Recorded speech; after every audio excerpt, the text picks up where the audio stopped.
On the 15th of February 2024, I started Punishing Grey Raven, and I'm here to talk about it, show my account progress, and give a proper review of the game after nearly 7 months of playing the game regularly. I originally discovered PGR while waiting on Wuthering Waves to release, and while doing my research on the developer Kuro Games, I discovered their other game that was already out, that being Punishing Grey Raven. So, I booted up the game, started streaming, and took everything off from there.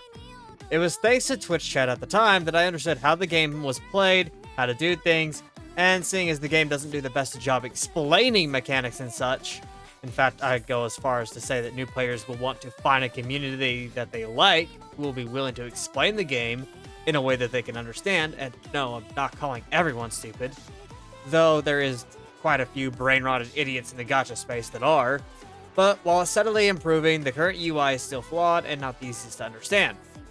I'm also going to take this chance to plug my own Discord server here, as the community there is very welcoming to new players and extremely helpful when it comes to getting started, building characters, etc, etc. Also, all new players should also check out the greyravens.com website, which is a wiki about all things PGR, and it is extremely helpful when it comes to past, present, and future characters. Which brings me to what is probably the biggest issue with most global players in PGR. That being that CN is a year ahead of global, a fact that doesn't sit well with quite a few people. Despite the game lacking in the explanations of certain mechanics and features, I have already made a guide on getting started in PGR, and I'll leave the link in the description to that video for any players who are willing to give the game a chance. Now, let's get into the actual review. What do I think about the game as of right now? Honestly, I love the game more than any other gacha currently on the market. That includes Wuthering Waves, believe it or not. PGR is extremely mindful of your time compared to any other gacha, in my opinion. In fact, it only takes 10 to 15 minutes to do your dailies in the endgame, which is really nice when you're running low on time like I typically do.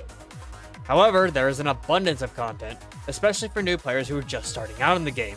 And while it could be argued that there is a lack of content in the endgame, that argument goes out the window due to the fact that it applies to every gacha when you do everything there is to do.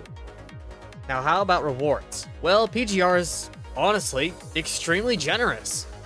In fact, I did a massive polling session when Lamia came out, and I have nearly 4k black cards saved up and 8,200 premium pulls saved up. I can say, without a shadow of a doubt, that it is one of the most generous gachas on the market, in terms of how much polling currency you receive free to play, and yes, I say this despite the fact that I spend a bit of money on the game. But aside from the monthly pass and battle pass, all my current pulls I have saved up have been through events and through just playing the game. Now let's talk about the various endgame modes to keep you occupied after you've completed everything there is to do in the game. I'm going to start by talking about Recitativo di Fantasia, which is the least popular game mode out there that there is to do.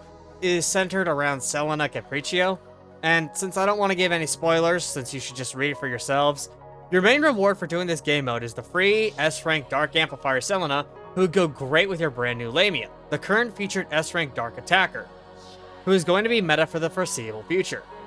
The next game mode to talk about is my personal favorite, Curse Waves, which has a story centered around the Red Tides in Cradle.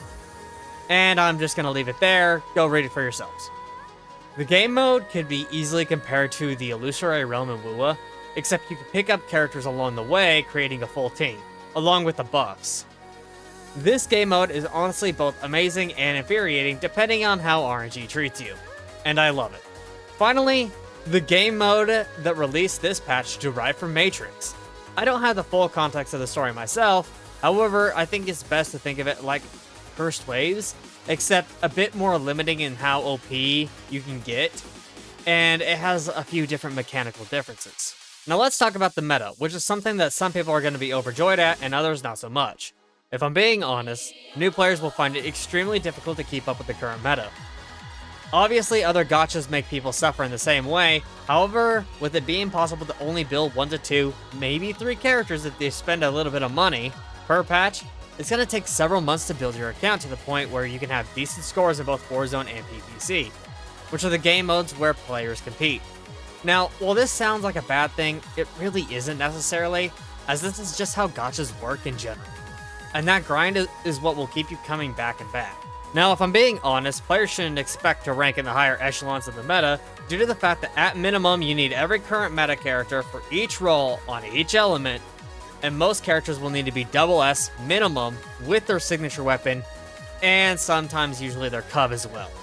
Usually needing 2 copies of their sig, because deadline timing, which is a resonant skill on weapons, feels almost required for almost every current meta character. However, if you don't care about scoring high, then you can honestly settle for the 5-star weapons and just SSing through Pain Cage, which, while grindy, it gets easier the longer you play, and you don't need to pull the older units all the time. Since new characters constantly come out, power creeping older units, and with how much free stuff Crow Games gives out, it's doable to make a free-to-play account that does fairly well in Warzone and PPC. So this might be a good time to just show how far my account has come in 7 months. So let's just start off with the pride and joy of my account, my Lamia, which as you can see is triple S, and has her signature weapon and signature cup. Her weapon is triple resonated as well, and yes, I like bragging about my Lamia, deal with it. She also has max hypertune memories, and all the resonance on the memories are all perfect. Yes, that took a lot of red USBs, and no, I do not regret it.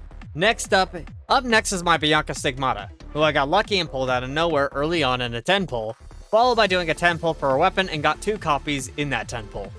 He is also currently max hypertuned as well, along with several other characters coming up. Next up is my super invested Liv, Imperium. As you all know, I love Liv a whole shitload. She's also next up on my list of characters to harmonize, and she's currently double S with her signature weapon.